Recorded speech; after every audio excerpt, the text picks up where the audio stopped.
군데에도 1040가 있고 1040SR이 있었어요. 폼이. 근데 주로 1040SR을 누구를 위해서 쓰는 거냐면 그 시니어 에이지 연세가 65세 이상 되시고 이상 되신 분들은 1040SR을 써요. 근데 그 1040하고 1040SR의 차이는 1040는 좀 자세한 게 이렇게 일반적으로 자세한 게 있고 1040SR은 그 65세가 지나면 사실 수익 같은 게 많지 않거든요. 그렇기 때문에 거기에 필요 없는 항목들을 다 빼서 간결하게 만들었어요. 그 다음에 두 번째는 65세가 지나면 이제 눈이 잘 안 보이죠.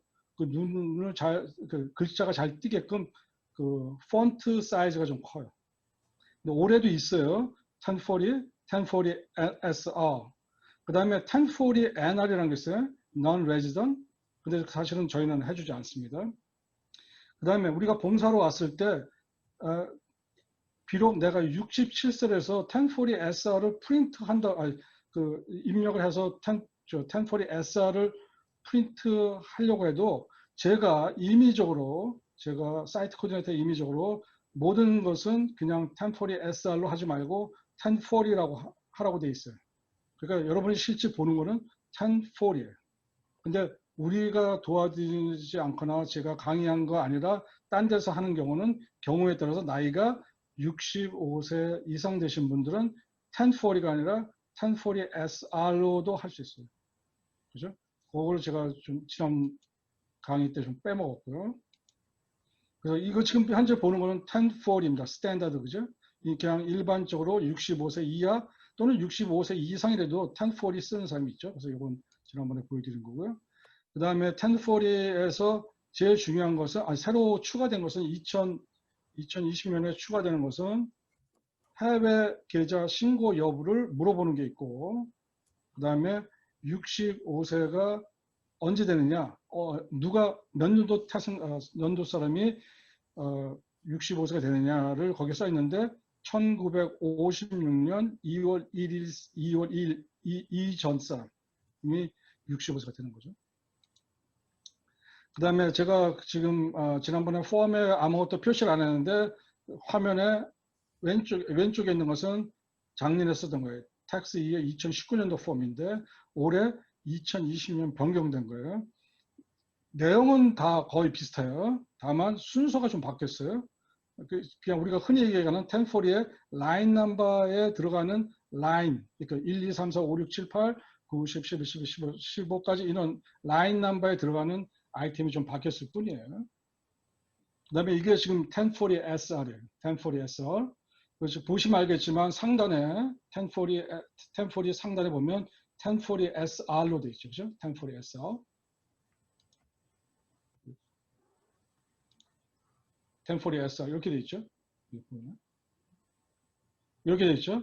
그래서 이렇게 1040SR로 되어 있고 실제 여기 내용은 많이 빠져 있어요. 1040에 비교해 보면. 그러니까 뭐 놀라실 거 없어요. 그렇지만 저희가 그러니까 무료 세금 봉사 해주는 데서는 제가 임의적으로 모든 사람을 1040만 프린트하게 돼 있어요. 프린트하게끔 제가 세팅해 놨어요. 그러니까 그렇게 아시길 바랍니다. 자, 1040라는 것은 US Individual Tax Return 개인 세금 보고는 제가 쉽게 여러분을 설명하기 위해서 4개의 방이 따로 있죠. 4개의 방. 하나는 Personal Information, 두 번째는 인컴에 관련된 거. 그 다음에 그거는 앞장에 있고 이 1040가 앞장과 뒷장이 있습니다. 그러니까 first page지만 더블 사이드예요. 양면으로 있습니다. 거기 앞장에는 Personal Information, 그 다음에 인컴. 인컴에는 뭐 인컴 플러스 AGI, Adjusted Gross Income 이렇게 되어 있죠. 그 다음에 뒷장에 넘어가면은 백페이지에는 Tax and Credit, 그 다음에 마지막으로 Payment and Refund 이렇게 방이 4가지가 있어요. 그래서 지금 저희가 공부하는 거는 프론트 페이지, 앞 페이지의 Personal Information을 지난 화요일에 조금 배웠죠. 그래서 오늘은 Personal Information 거를 다 끝내고 그 다음에 인컴의 일부를 공부하려고 합니다.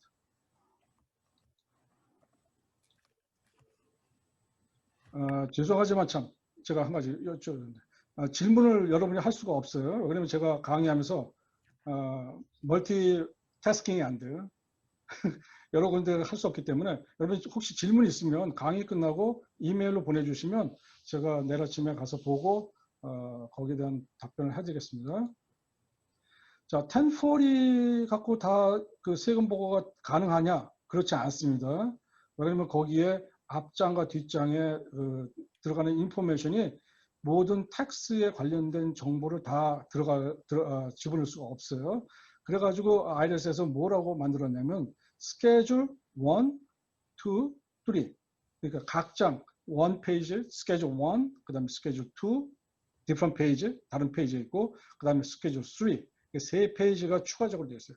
근데 이게 스케줄 1, 2, 3를 만든 거는 기본적으로 많은 사람이 그 1040만 갖고도 충분하지만 1040 갖고 충분하지만 거기에 더 추가적으로 되는 사람 또 경우에 따라서 나는 이런 수입이 있고 나는 또 이런 텍스를 받았고 해가지고 그런 거를 더 받아볼 수 있게끔 추가적으로 정보를 넣을 수 있는 것을 어떻게 했느냐 스케줄 1, 2, 3를 해놨어요. 그래서 스케줄 1, 2, 3 텍스 이어 2019년도 올 연초에 2019년도 거는 텍스 그때는 스케줄 넘버가 1부터 6번까지 있었어요. 근데 올해 내년에 이제 텍스 보고할 때 텍스 이어 2020년 할 때는 6가지 종류가 스케줄 1, 2, 6가 있는 게 아니라 이번에는 1, 2, 3로 줄여놨어요. 거기에 스케줄 1에는 additional income and 그 adjust to income 그러니까 additional income하고 AGI 관련된 거. 그래서 part 1, part 2. 그래서 additional income part 1. part 2는 adjustment to income 이렇게 하는 거고요. 그 다음에 스케줄 2에 가면 additional tax 관련된 겁니다. 벌써 그 지금 1040의 뒷장에 넘어가는 거죠. 뒷장에 있는 tax and credit이죠. 거기에 tax and then part 2에는 other tax. 그 다음에 세 번째 스케줄 C라는 거 있는데 거기에는 non-refundable credit and other payment and then refund of credit. 그래서 credit and then payment에 관련된 정보를 갖고 있어요. 그래서 어떤 분은 그냥 심플하게 1040를 세금 보고 하시는 분도 있지만 어떤 분은 1040 플러스 스케줄 1, 어떤 분은 1040 플러스 스케줄 1, 2. 저같이 복잡한 사람은 1040 플러스 1, 2, 3 다 쓰는 경우가 있다는 거죠. 그죠? 그렇게 아시길 바랍니다. 배우자가 사망했을 때 그 해와 배우자가 사망한 해와 그 다음에는 마치 메리지 파일링 조인트로 생각하는 거하고 똑같다. 그래서 그 스탠다드 디덕션이 얼마냐면 24,800불. 그 다음에 65세가 넘어가면 한 사람당 1,650불씩 더 공제받습니다. 말하자면 메리지 파일링 조인트가 남편하고 와이프가 둘 다 65세가 지나가면 27,400불 되는 거죠.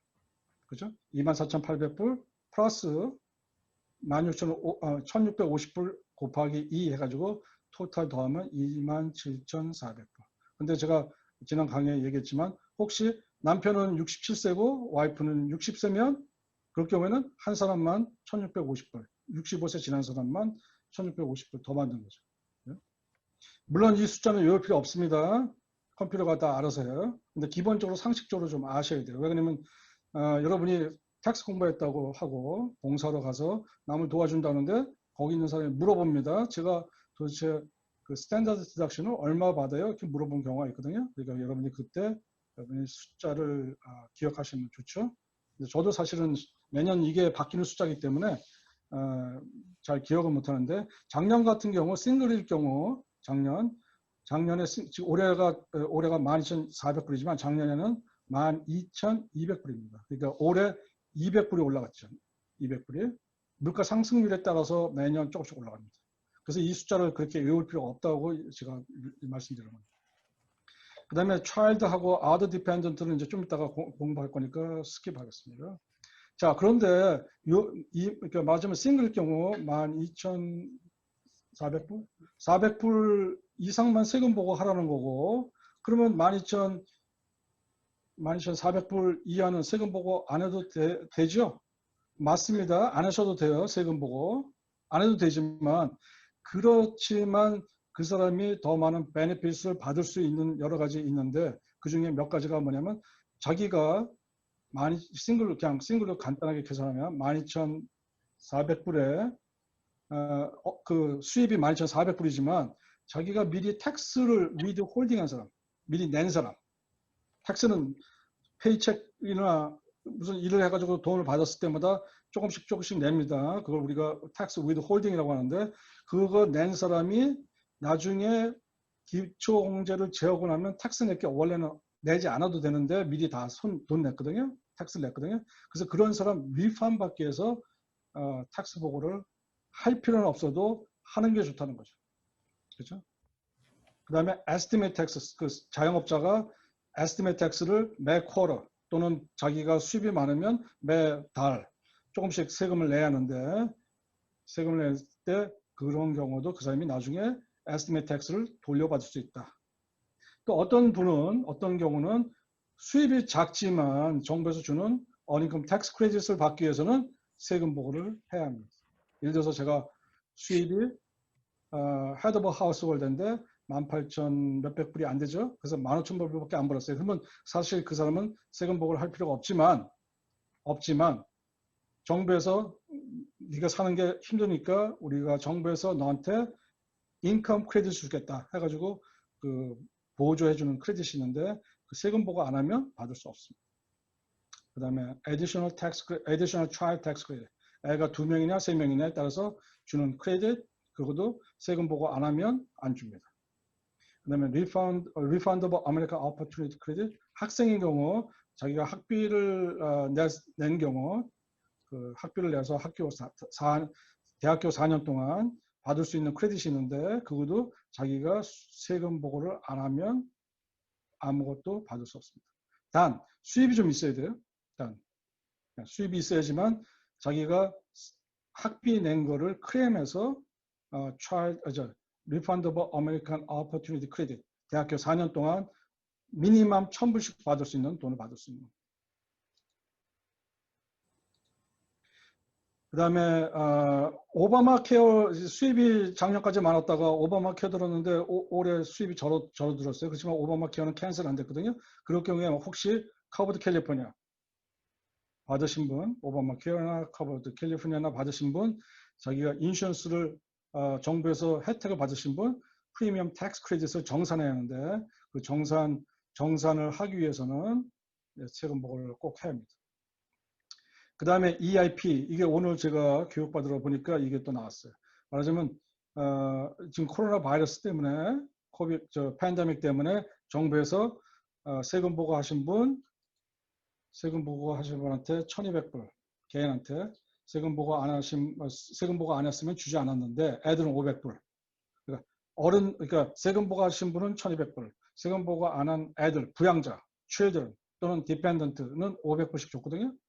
그런데 올해 제가 손자가 4명 있는데 우리 손자 마지막 4번 타자가 지난 2월 달에 태어났거든요. 그래서 세금 보고 안 했어요. 같이. 그래서 그 세금 보고 안 했는데 그 돈 못 받았어요. 500불. 근데 이번에 세금 보고하면서 걔 거를 클레임할 수 있어요. 못 받은 거. 네. 그게 바로 EIP, Economic Impact Payment. 그래서 어른은 1,200불, 애들은 500불 준 거 다 받을 수 있습니다. 이거 못 받아가지고 저한테 문의 오신 분이 많은데 세금 보고를 안 했거나 뱅크 어카운트가 IRS에 없거나 또는 본인이 사실은 오버 퀄리파이 돈 많이 벌어서 이거 받을 자격이 없는데 왜 남들은 다 주면서 저는 안 줍니까? 하고 물어보시는 분이 있어요. 근데 그래서 이거 받을 수 있습니다. 나머지 거는 별로 상관이 없고요.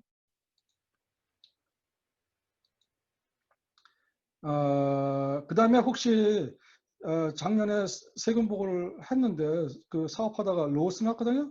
그 로스 난 것 중에 잠깐만 그 로스 난 거를 다시 이렇게 보상해주는 매년 일부를 보상해줍니다. 보상해주는 게 아니라 로스 난 거를 정부에서 인정해줍니다. 그럴 경우에 그 사람도 사실은 그 리펀드 크레딧이 있으면 신청해가지고 받을 수 있습니다. 다만 이것도 수입이 좀 있어야 돼요. 그 다음에 13번, 마지막에 13번은 그 필 텍스에 대해서 페더럴 필 텍스 크레딧 받는 사람. 이거는 여러분하고 상관이 없고 대부분 운송하시는 분, 트러커. 이런 사람들은 또는 뭐 배 갖고 운송하시는 분, 이런 사람은 정부에서 그 가스를 넣으면, 그 가솔린 집어넣으면 거기에 대한 텍스 있습니다. 텍스 있는데 그거에 대한 텍스 리펀드 크레딧이 있습니다. 다만 저희는 이거에 대해서 잘 모르니까 세금 보고를 할 때 저희는 해줄 수 없습니다. 자, 첫 번째 방에서 들어가서 보면 퍼스널 인포메이션이죠. 그 제일 먼저 중요한 거는 일단 파일링 스타터스. 혹시 외국에 살면, 제가 한국에 가서 살잖아요. 제가 세금 보고 미국 시민권자이기 때문에 한국에서 수입이 있거나 미국에서 수입이 있으면 세금 보고 해야 하거든요. 그럴 경우에 꼭 이거 주소를 미국 주소뿐만 아니라 한국 주소 써도, 그 만약에 제가 리펀 받을 게 있으면 한국으로 IRS에서 리펀 책이 갑니다. 제가 아시는, 저는 사실 이게 안 갈 거라고 생각했는데 제가 아시는 분이 자기가 받았다고 얘기하시더라고요. 그래서 그거 쓰시고, 중요한 거는 소셜 넘버, 아니, 소셜 카드에 있는 이름을 우선순위로 해야지 다른 거 쓰시면 안 됩니다. 닉네임 쓰시면 안 됩니다. 닉네임. 맞으면 자기가 홍길동인데, 홍길동이라고 하니까 발음하기 어려우니까 거기다가 뭐라고 집어넣냐면 닉네임에서 제임스 홍 이렇게 쓰면 그 매칭이 안 되는 거죠. 제임스라는 거는 미국 사람들이 그냥 닉네임을 쓰는 거지 사실은 리걸리 이름은 아니죠. 리걸 네임은 아니잖아요. 그거 조심해야 합니다. 두 번째는 소셜 넘버하고 라스트 네임의 첫 번째 라스트 네임의 네 글자하고 그다음에 first name의 첫 번째 글자하고 매칭해야지만 소셜 넘버가 됩니다. 아까 회의하다 보니까 IRS에서 제가 회의하니까 제일 이렇게 리젝트 많이 나는 이유 중에 하나는 그 이름하고 소셜 넘버를 잘못 써서 리젝트 당하는 게, 이 파일 리젝트 당하는 게 제일 높게 됩니다. 제일 high potential problem 그렇게 됐습니다. 그 다음에 네임들은 여러분이 한 번씩 보시고요. 조심할 거는 한국 사람들은 한국 이름을 잘 알지만 혹시 다른 나라 사람들은 저희가 그 중간에 있는 이름을 잘 모르기 때문에 그 사람한테 꼭 물어보셔야 돼요. 그러니까 어느 게 first name이고 어떤 게 last name이고 어떤 게 쓰지 않는 name이냐 이런 거 물어보셔야 돼요. 그 다음에 사실 이런 인포메이션, 퍼스널 인포메이션 어디를 통해서 넣는 거냐? 그러면 저희가 사실은 그 세금 보러 오신 분하고 직접 만나서 할 일이 없습니다. 세금 보고 텍스 클라이언이 와서 저희가 폼 넘버 13614C를 주는데 인테이크 인터뷰 시트라는 거죠. 그래서 이걸 주면 그분들이 여기에 쓰는 겁니다. 거기에 똑같이 자기의 first name, last name, 그 다음에 텔레폰 넘버, 그 다음에 미국 시민권자인지 아닌지, 그 다음에 주소, 생년월일, job, 그 다음에 뭐 totally permanent disability냐 아니냐, 뭐 이런 거 풀타임 학생이냐 이런 거 다 기록하게 됐습니다. 그러니까 내년 2월 달부터 우리가 세금 보고 시작하는데 잉글리시 버전은 이게 옐로 페이퍼입니다. 노란색입니다. 스페니시 버전은 그린 컬러입니다. 그래서 잉글리시 버전하고 스페니시 버전이 있습니다. 두 개. 물론 이제 저희가 한국 사람을 위해서 한국말로 된 거는 저희가 화이트 페이퍼 일반 하얀 종이로 프린트해서 드릴 겁니다. 자, 파일링 스타터스 간단. 사실 이게 굉장히 복잡한데 그렇게 복잡하게 생각하면 머리 굴리다가 잘못되는 경우가 많으니까 그렇게 하실 필요 없어요. 파일링 스타터스는 세 개가 있다고 생각하시면 돼요. 첫째, 싱글, 혼자 사는 거. 그 다음에 둘이 결혼해서 사는 거, marriage filing joint, 부부죠. 그러니까 husband and wife, 뭐 그렇게 돼 있죠. 그 다음에 세 번째는 head of household, 세대주 세금 보고 방법. 뭐냐?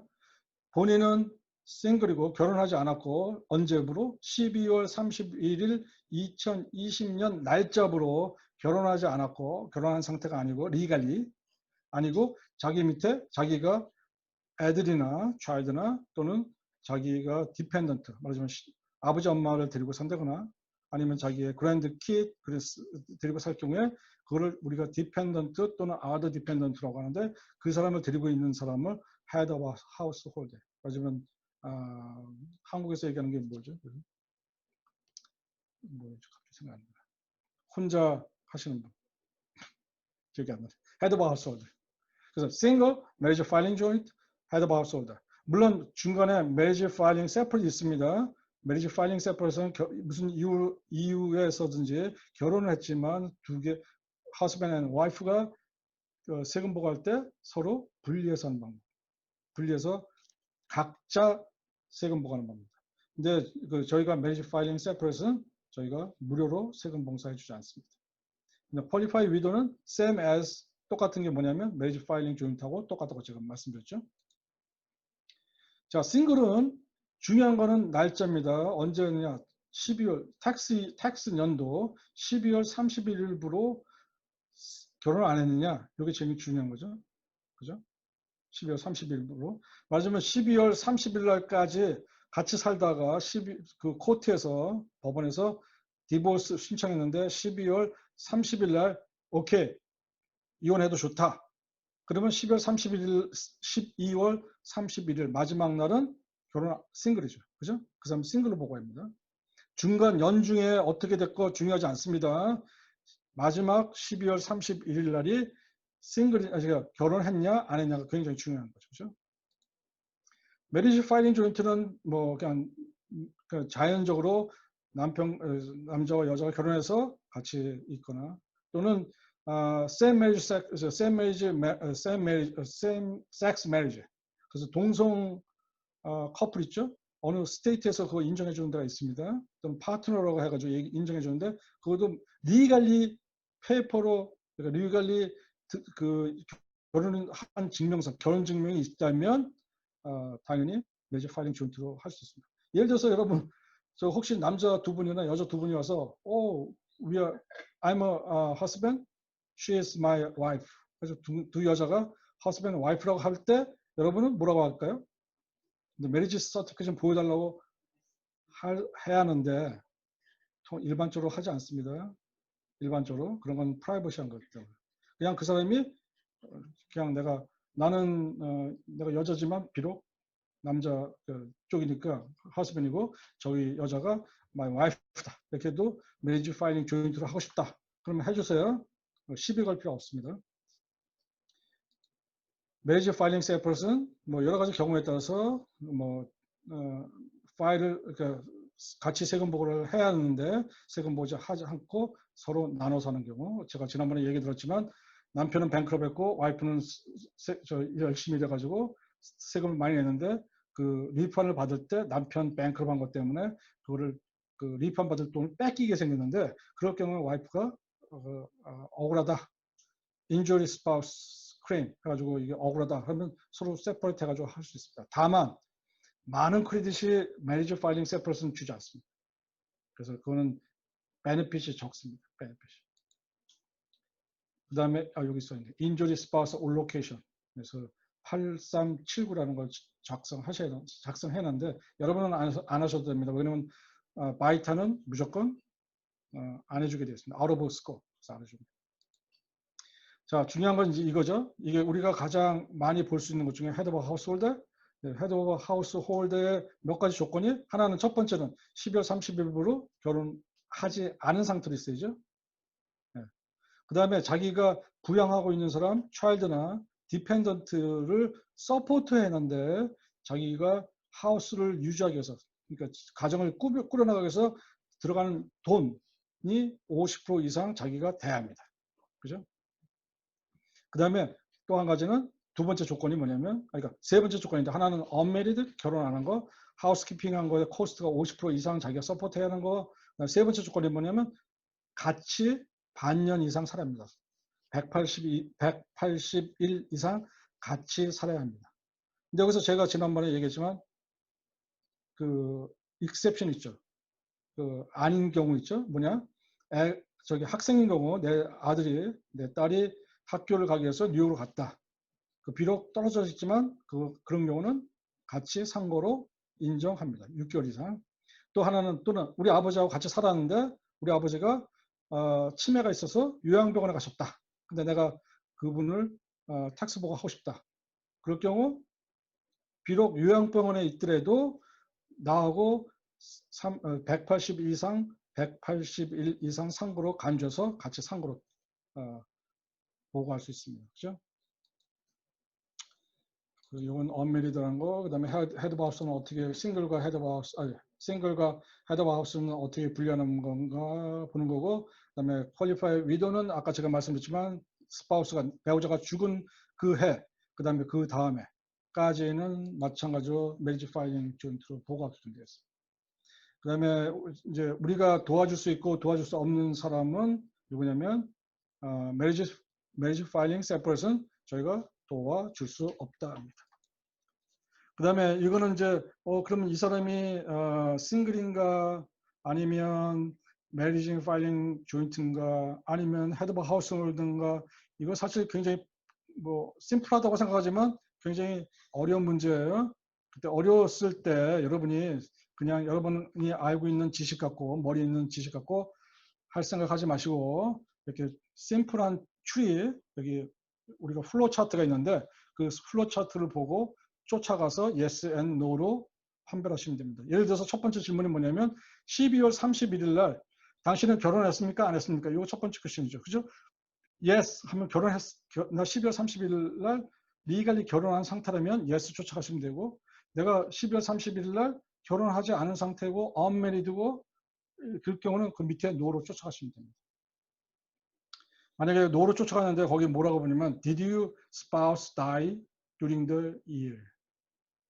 혹시 네 배우자가 올해 텍스 보고 올해 텍스 연도에 죽었느냐 물어보죠. 만약에 그게 yes라고 하면 그 옆으로 쓱 가가지고 marriage filing joint로 하면 된다. 요 얘기고 만약에 나 그냥 여태까지 혼자 싱글이고 내 스파우스 그 배우자 없어요. 죽지도 않았어요. 그러면 밑으로 내려가시면 돼요. 그죠? 이렇게 하나씩 풀어가는 문제입니다. 자, 오늘 공부하는 거는 이제 본격적으로 공부하는 거는 dependent입니다. 부양가족. 근데 지금 조금 제가 설명을 하면서 조금 할 수도 있는데, 한 가지 뭐냐면, 아까 head of householder만 부양가족이 있는 거 아닙니다. 싱글은 당연히 부양가족이 없죠. 디펜던트가. 왜냐면 그 사람은 혼자잖아요. 독신. 그죠? 근데 marriage filing joint하고 head of householder는 부양가족이 있습니다. 디펜던트. 한국말로는 디펜던트예요. 디펜던트. 그 디펜던트는 사실은 여러분이 뭐 저기 텍스 보고라고 오신 분한테 인터뷰할 게 아니라 아까 얘기했지만 13614C 인테이크 시트에 여기 자세히 적어봅니다. 왜냐면 거기 보면은 이름, 처음에는 first name, last name 쓰라고 돼 있고 그 다음에 그 사람의 디펜던트의 생년월일, 그 다음에 relationship, 그러니까 이 사람이 아들이냐, son, daughter, or parent 또는 뭐 friend 안 되겠죠. 그 다음에 그 D가 뭐냐면 며칠 동안 같이 살았습니까? 작년 텍스 연도에 당신이 며칠, 이거 잘 아셔야 돼요. 넘버 오브 만스예요. 몇 달 동안 살았습니다. 그러니까 여기서 최소한 6, 7, 8, 9, 10 이렇게 써야지. 만약에 5라고 하면 디스퀄리파이 되는 거죠. 그건 좀 이따 얘기할 거고. 그 다음에 US 레지던이냐, 캐나디언이냐, 아니면 멕시코냐 이렇게 써 있는데, 멕시코냐인데, 한 가지, 레지던 중에 캐나다하고 멕시코에 사는 사람은 마치 US에 사는 레지던, 거주자하고 똑같이 취급합니다. 네.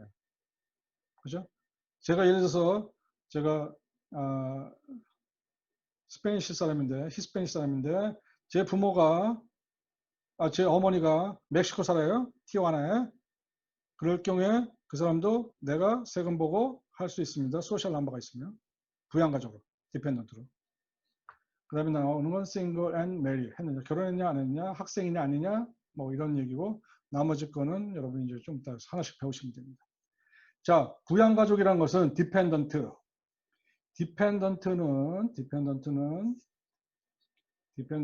어떤 거로 규정하느냐. 옛날에는 얼마 2018년까지는 디펜던트나 퍼스널이나 또는 디펜던트가 있으면 그 퍼스널 이그젬션이 있었어요. 이그젬션. 그 다음에 이제 우리가 나중에 배우겠지만 1040의 뒷장으로 가면 이게 스탠다드 디덕션이냐 아이템마이즈 디덕션이냐 이렇게 해가지고 크레딧 주는 게 있어요. 이그젬션이 있었어요. 근데 그거를 복잡하니까 어떨 때는 뭐 퍼스널 이그젬션 줘야 한다, 뭐 스탠다드냐 또는 아이템아이즈 이그점션 좋아하느냐 뭐 이렇게 복잡하니까 그런 걸 단순화하기 위해서 2019년부터 그걸 없애버렸어요. 그냥 쉽게 퍼스널 그냥 디펜던트로 돼 있어요. 그죠? 디펜던트.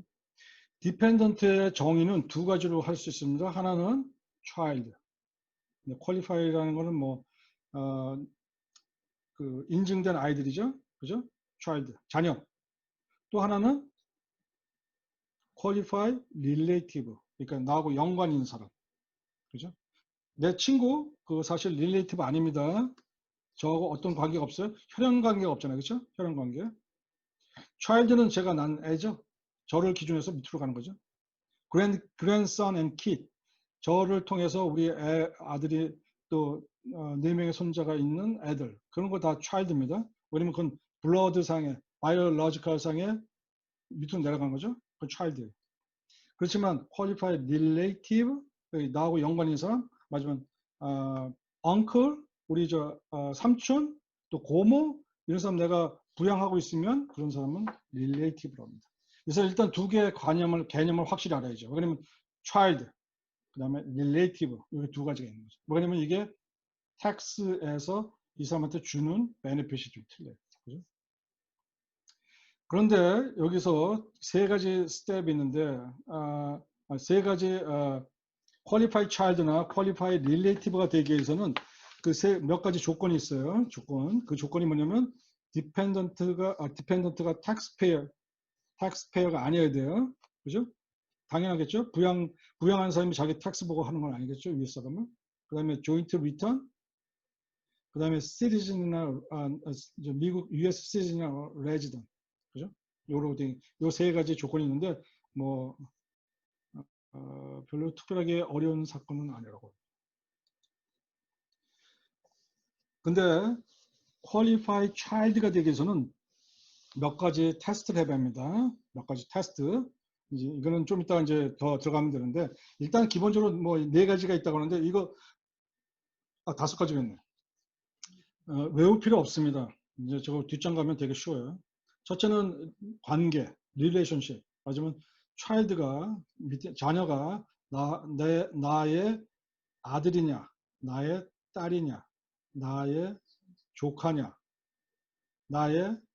나로부터 나의 손자냐, 손녀냐. 그러니까 이런 관계가 일단 첫 번째 확인해 봐야 하고 relationship. 두 번째 age면 나이. 예를 들어서 우리 애가 18살이거든요. 그럴 경우에는 미국에서는 under 17 맞으면 16살 그러니까 17세 이하, 그러니까 17세는 되지 않고 16세까지만 child지. 만약에 17세가 되는 순간, 마지막 하이스쿨을 졸업하고 끝나는 순간 보통 미국 사람 부모들은 되게 내보내죠.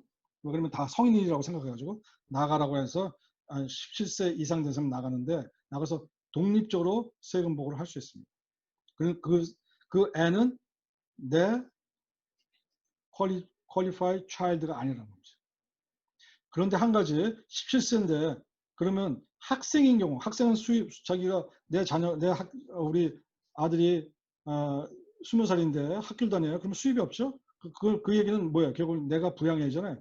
그럴 경우에는 학생은 under 24, 24살까지 부양을 해야 할 의무가 있기 때문에 학교를 안 다니는 사람은 그 자녀는 under 17, 학교를 다니는 자녀는 under 24까지는 내가 qualified child로 세금 보고를 추가적으로 할 수 있습니다. 그렇죠? 세 번째는 residency. 어디 살았느냐. 네. 미국에 살면 다 레지던에 해당하죠. 만약에 다른 데 살면, 그래서 제가 이중 국적자로 제가 런던에 가서 한 3년 동안 살았다. 그러면 그 레지던스가 없죠. 그렇죠? 그래서 그렇게 했을 경우에 안 되고, 혹시 뭐 자녀가 딴 데 가서 산다거나, 뭐 지금 아까 얘기한 멕시코, 캐나다, 미국은 아니고 남미에 가서 산다거나 그러면 레지던스가 안 되죠. 미국에 사는 사람만 혜택을 주게 되기 때문에. 그래서 그 다음에 그 레지던스 세 번째가 서포트. 누가 서포트했느냐? 우리 애들이 학교를 가기 위해서 차일드가 학교 가는 거 뭐 이런 걸 내가 먹여 살려주죠. 그래서 내가 그 먹여 살려주는 거, 서포트하는 거 그런 것을 합격해야 합니다. 말하자면 거꾸로 얘기하면 부모님이 얼리 리타에서 돈 안 벌고 애가 학교 17이지만 17인데 거꾸로 수입이 많아서 부모 먹이 살리는 경우 있죠. 그럴 경우에는 부모가 텍스 보고해서 그 자녀를 퀄리파이 차일드로 보고하는 것이 아니라 거꾸로 되는 거죠. 거꾸로. 그죠? 그럴 경우에는 17살짜리 애가 텍스 보고고 텍스고 부모님은 퀄리파이 릴레이티브가 됩니다. 릴레이티브. 이거 약간 바뀝니다. 뭐 좀 이따가 제가 그림을 보면 여러분들이 쉽게 알 수 있어요. 그 다음에 qualified child of more than one person. 자녀는 한 사람만, 그 자녀에 대해서 한 사람만 텍스 크레딧을 갖고 있습니다. 텍스 크레딧. 무슨 얘기냐면 만약에 부부가 경우에 따라서 separate, managing filing separate 하잖아요.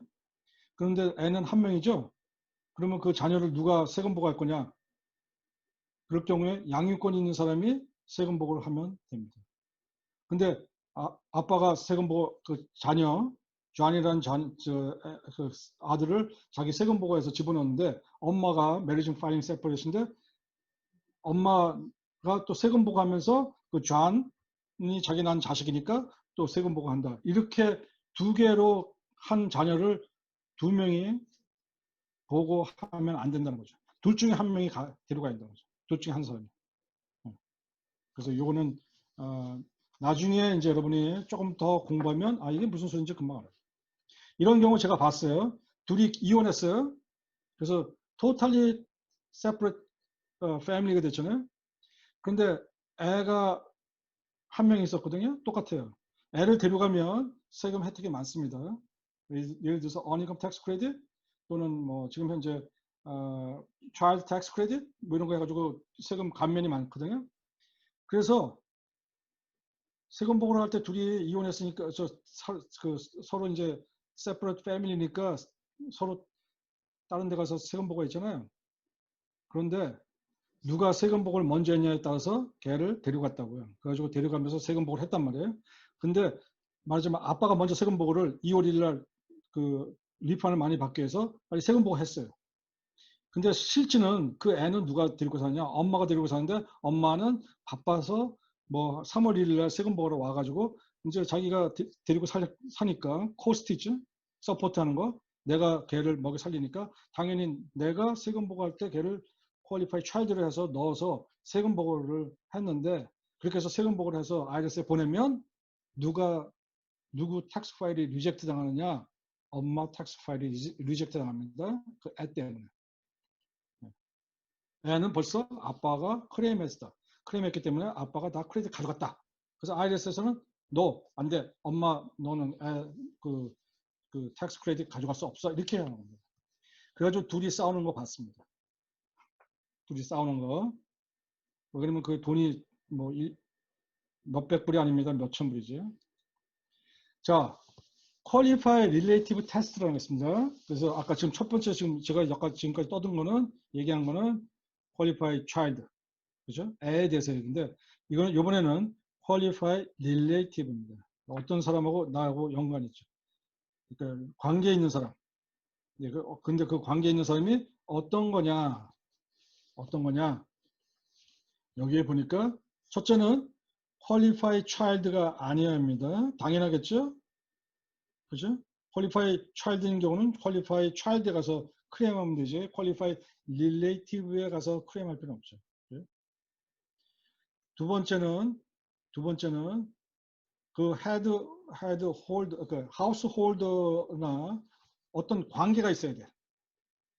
아무 관계가 없는 사람이 지나가는 홈리스 피플 데리고 가서 내가 이 사람이 내 퀄리파이 내가 밥 주고 가끔 용돈 주고 그러는데 이 사람 퀄리파이 릴레이티브가 될 수 있느냐 이렇게 얘기하는데 안 됩니다. 안 됩니다. 요거는 하나의 팁인데 사실 이런 경우는 거의 없어요. 테크니컬리 되는 경우가 있어요. 내 친구하고 365일 동안 내 집에서 같이 살고 내 친구가 백수야. 같이 살았어요. 그럴 경우에 그 친구를 360일 하루에도 빠지지 않았어요. 360일 같이 살면 그 친구를 텍스 보고할 때 퀄리파이 릴레이티브로 클레임할 수 있습니다. 근데 이런 경우는 거의 없죠. 근데 텍스상의 IRS 규정에 따르면 할 수 있다는 겁니다. 그러니까 그렇게 알고 계시고 그냥 참고로 알고 두시고 그걸 굳이 할 필요는 없습니다. 그 다음에 퀄리파이 릴레이티브는 그로스 인컴에 약간 연관이 있습니다. 그 퀄리파이 릴레이티브 맞으면 우리 아버지, 우리 엄마가 본인이 또 수입이 있어. 나만큼은 안 되지만 수입이 있어. 그렇게 하면 그 사람이 그 수입에 따라서 그 사람이 그로스 인컴에 따라서 그 사람을 퀄리파이 릴레이티브가 될 수도 있고 퀄리파이 릴레이티브가 안 될 수도 있습니다. 그죠? 그다음에 마지막으로 이제 서포트인데 아까 얘기했지만 내가 헤드 오브 하우스홀드고 내가 갖고 있고 우리 부모님이 나하고 같이 살면 당연히 내가 부모님을 모시고 살죠. 그러면 아파트비 제가 내고 렌트비, 하우싱 코스트, 그다음에 먹고 사는 거, 푸드, 그다음에 제가 뭐 옷도 사드리죠. 그럴 경우에 내가 서포트하면 퀄리파이 릴레이티브가 될 수 있습니다. 근데 부모님이 소셜 시큐리티를 많이 받아가지고 본인이 아파트비 우리 애들하고 반반씩 내고 있다. 그러면은 그 사람은 퀄리파이 릴레이티브, 부모님은 퀄리파이 릴레이티브가 될 수 없습니다. 대부분 퀄리파이, 지금 여기 자세히 보시면 그 4012 책의 디펜던트 탭에 가 보시면 좀 더 설명할 수 있습니다. 무지하게 지금 빨리 하는 건데 다 알고 질문이 있는지는 제가 잘 모르겠네. 그 다음에 이렇게 지금 제가 아까 예제를 들었잖아요. 부모가 이혼했거나 별거 중에 그 아이가 있는데 퀄리파이 차일드가 있는데 그 아이를 누가 텍스 보고할 때 디펜던트로 할 거냐 이럴 때에 이게 이제 문제가 되는 거죠. 첫 번째는 법원에서 정해진 양육권 소유가 누군지를 확실히 봐야 합니다. 법원서. 예를 들어서 부부가 이혼해서 애들 양육권은 아빠가 가져가라. 그러면 사실은 그 아빠가 가져갈 수 있습니다. 근데 이런 경우 있잖아요. 법원에서 분명히 그 판사가 이혼할 때 그 애들 양육권을 아빠한테 줬는데 또 아빠가 사실 키우기 힘들잖아요. 그죠? 그래서 애는 실제는 엄마한테 가서 살고 있다. 이럴 경우에는 사실은 이게 약간 분쟁의 여지가 좀 있지만 대부분 아빠보다 엄마가 아까 얘기한 서포트, 그죠? 서포트 하는 거. 2분의 1 이상 그 걔가 살고 있는데 2분의 1 이상 서포트 하는 거에 있기 때문에 엄마가 그 아이를 클레임하는 게 맞습니다.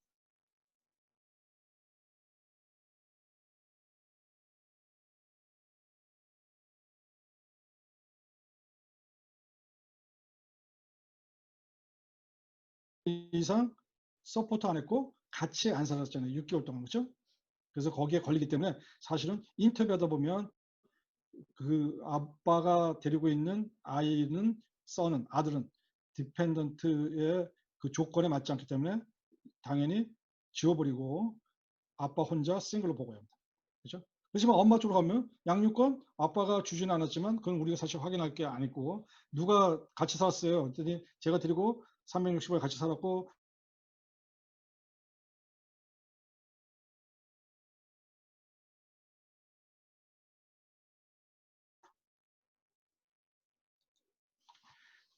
자, 요거는 뭐 지금 그런 내용을 제가 영어로 만들어 놓은 거고 근데 1040 폼에 가보면 dependent라고 이렇게 되어 있습니다. dependent. 그죠? 그 dependent first name, last name. 그 다음에 social number. 그 다음에 여기 관계, relationship, son, daughter, niece, nephew, uncle, parent, 뭐 이렇게 여러 가지 있습니다. father, mother, 이렇게 쓰는 거고. 근데 여기 지금 칸이 둘로 분리되어 있죠. 하나는 qualified child. 그 다음에 그 옆에 있는 거는 qualified relative. 그래서 두 개로 분리되어 있습니다. 비록 여기에 parent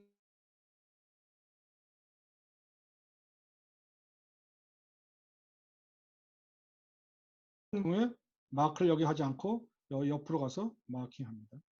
물론 이 마크하는 거는 여러분이 걱정하실 필요 없어요. 컴퓨터에 소프트웨어가 자동으로 거기다가 릴레이션십을 집어넣으면 컴퓨터가 자동으로 알아서 거기다 체크하게 되죠. 자, 그래서 제가 지금 잠깐 한 20분 동안 얘기했는데 그거에 대한 서머리입니다. 서머리. exemption test. 그러니까 이 사람을 내가 dependent를 누가 첫 번째는 dependent가 qualified child냐, qualified relative냐 이거 구분하는 방법. 어떻게 구분하느냐. 그거에 대한 얘기고 그 다음에 qualified child나 qualified relative가 됐을 때 어떤 조건을 만족해야 하느냐 뭐 이렇게 얘기를 하는데 사실은 이건 뭐 여러분님 혹시 인너 에이전시 그러니까 저 세무사 공인세무사 시험을 보면은 이런 시험이 이런 거에 대해서 잘 알아야겠고 그렇지 않으면 그냥 상식적으로 잘 생각해 보시면 사실은 어려운 일은 아닙니다. 제가 좀 이따가 이제 쉽게 풀이하는 방법을 가르쳐 드릴 테니까 보시면 되고요. 근데 왜 이거 exemption 테스트하고 qualified child나 qualified relative를 배우는 거냐? 그 dependent 때문에, 부양가족 때문에. 그러니까 부부 공동이라도 애가 2명이면 그 child, qualified child가 2명이죠? 그러면 세금 혜택이 많습니다. 애에 따라서 세금 공제. 내가 들어온 전체 수입에서 애 한 명당 얼마씩 공제를 해주기 때문에 그렇게 따지는 거죠. 그죠? 세금 낼 돈에서 세금을 내지 않게끔 하는 거죠.